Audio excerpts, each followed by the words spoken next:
Hi there everybody, it's Verity here from inkybutterfly.com. Thank you so much for joining me again today for another card making video.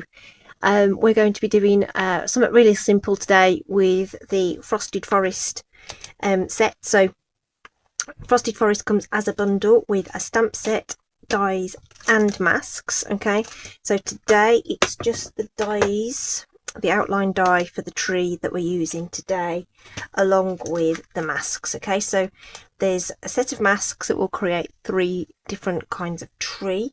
So if I just bring back the stamp set, so there's one that does the this tall tree here. Don't know what species that would be, but and then there's another mask, a set of masks I should say, that does both of these trees at the same time. So obviously you can mix and match, do one or to the both. So we're just focusing on the larger tree on here today. The sentiment will come from the decorative trees though. I'm just going to use this Oh Christmas Tree sentiment there, and I'll be cutting that out with one of the stylish shapes. But I'd say I just want to do something really nice and simple today. I've already ink blended one tree ready, and die cut that out so that we can just focus on a single one today. I'm using the same combination of colours, okay, just to show you how I achieved this look. So usually I go with something a little different, but I'm going to stick with this.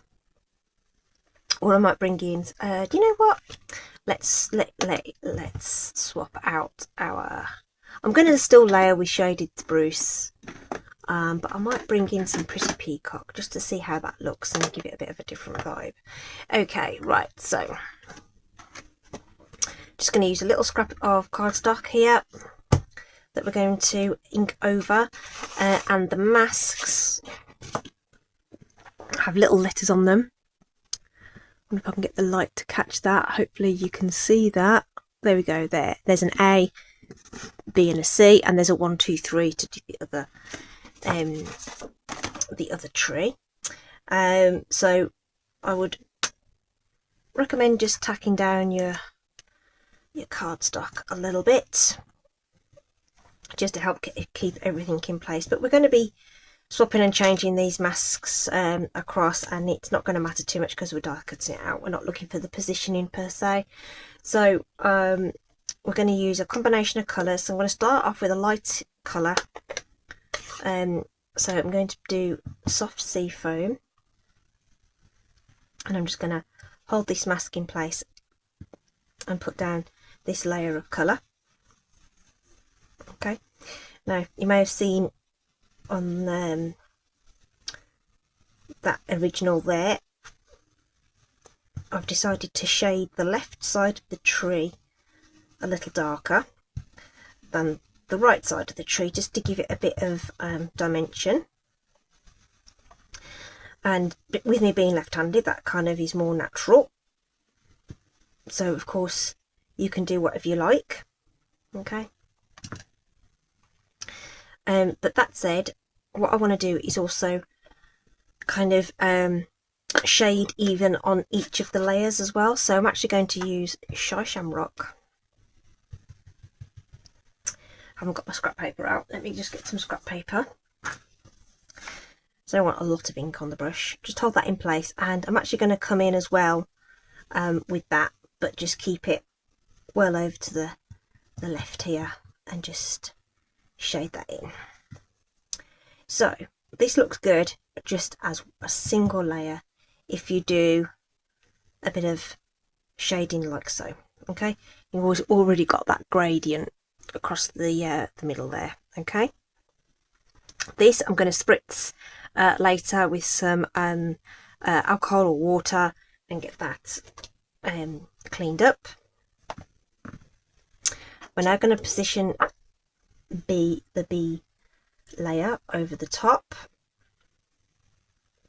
and because I haven't made the marks and everything, I'm just eyeballing this and just sort of lining it up where I think it looks like it fits. Okay, we're going to use the same colours to layer this up, so that's going to intensify the colour we've already put down. and add in some colour where we didn't have it before. A bit of shy shamrock as well, just down that left hand side.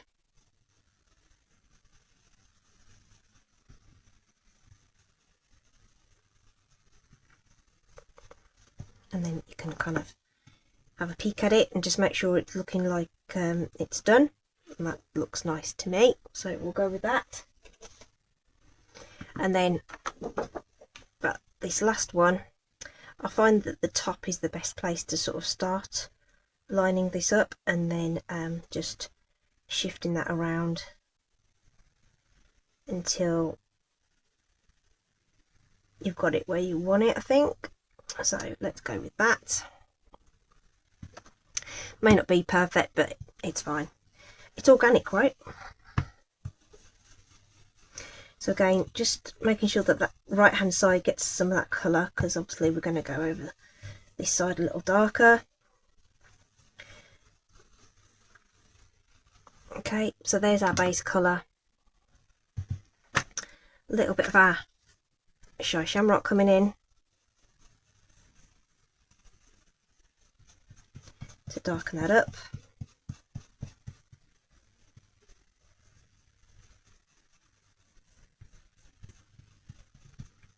And then just to add just a little bit of extra something, we're just introducing a third colour, and we're going to use a Pretty Peacock in this case. I'm just going to check I haven't got another brush with a darker thing on it. That's fine. So this is going to be a really dark colour. So just taking off a lot of that with the onto my scrap paper, and just going to go across this left hand edge just to intensify that. Okay, and then we'll lift that away. So we've definitely got that darker colour coming through, and it's going to make it different to the other tree we already have. So let's pop these away and out of harm's way. Okay, and this guy we can die cut out. So we'll position the die over the top of this, and again the top, oops, it's a good place to start when it comes to lining that up. So that looks about right. So we'll put that on the die cutting plate ready now, but we also want a sentiment. So I'm just going to grab some scrap. This is our stylish shape, and I'm going to use the darkest ink from the blending that we just did. So in this case I'm going to use Pretty Peacock. It's like I've already cut my layers. I've already cut a shaded spruce layer, but we can get around that. I'm going to show you how we can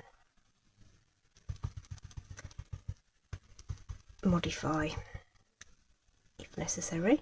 So that ink's gone into that, because the ink pad's quite I re-inked that one, I think, and it's a little bit on the juicy side, so that's, I don't want that ink to go into the detail on that, so I'm just giving that a quick wipe, just tapping that lightly, and hopefully we'll get a cleaner image. You sometimes find that the sponge on the ink pad isn't totally flat. There are highs and lows, so just make sure you've inked it up as best you can. So with this die, I'm lining this up with the tree word there, because that's a straight font, and I want to make that obviously straight on the sentiment. So just looking to get that in, but just making sure that that O doesn't get cut at the top. Just leaving a bit of space. There's loads of space here, but we're going to double die cut this, which I've done a couple of times on video, so but I'll show you again. So we'll cut this out, along with our tree.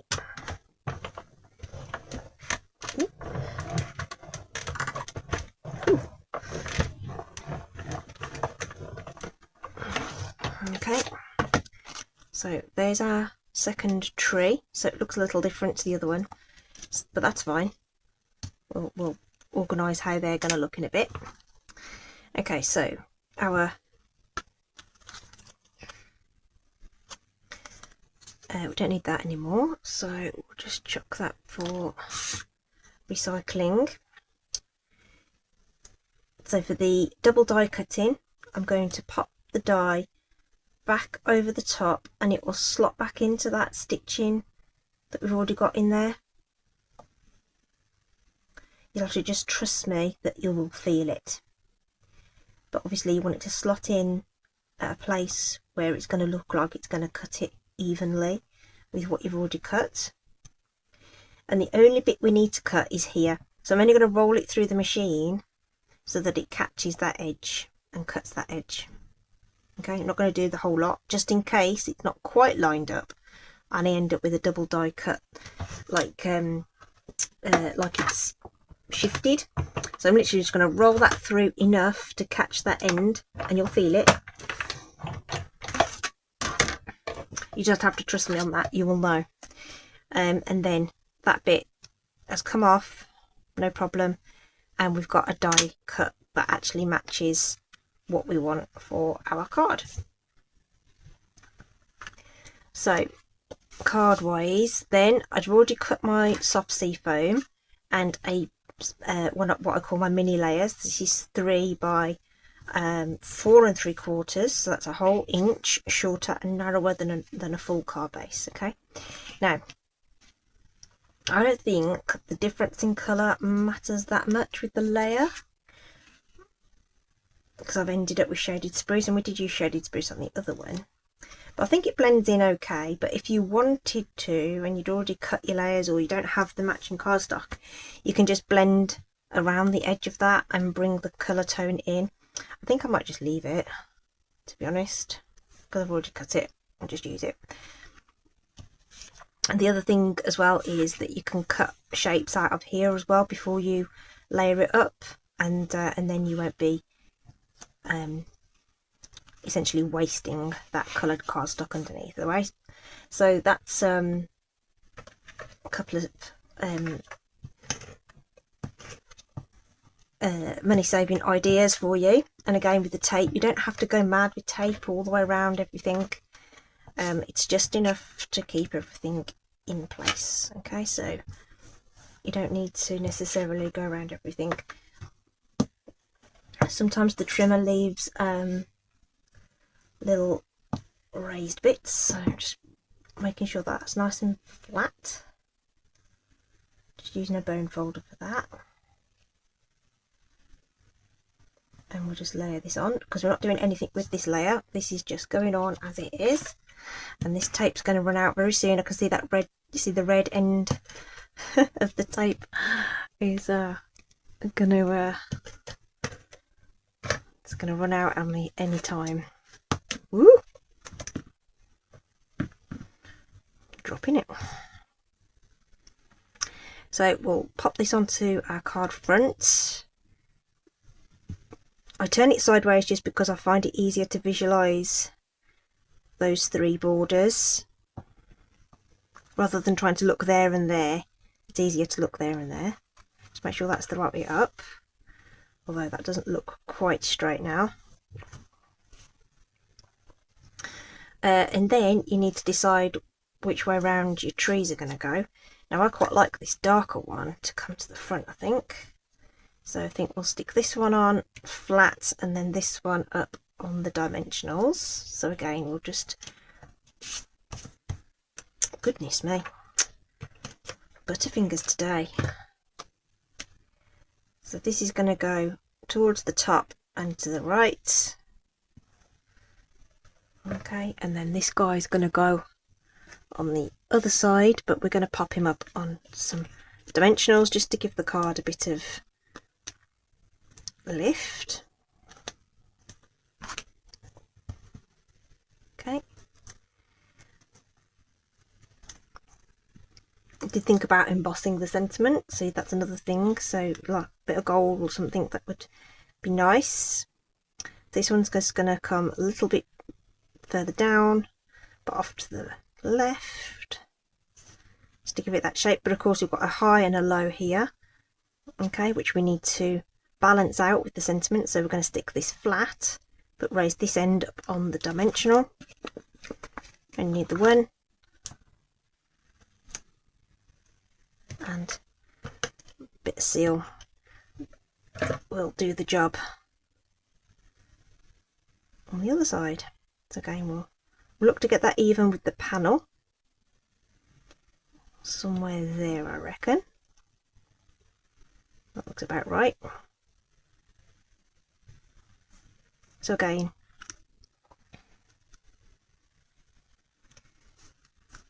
you can add some bling to that if you want to jazz that up a little bit, but these are supposed to be nice quick cards that you can kind of get out quite quickly. So once you've cut your layers, do all your sentiments ahead of time and stuff, and then if you sort of just keep moving your stencil across to the different pieces of cardstock, or use one cardstock and just move it around, you can actually get those out quite quickly. So another really quick card idea for you, using those wonderful decorative masks to do that. So thanks for joining me. Hope you've enjoyed that. Do stay safe, do take care, and I will see you again soon. Bye bye.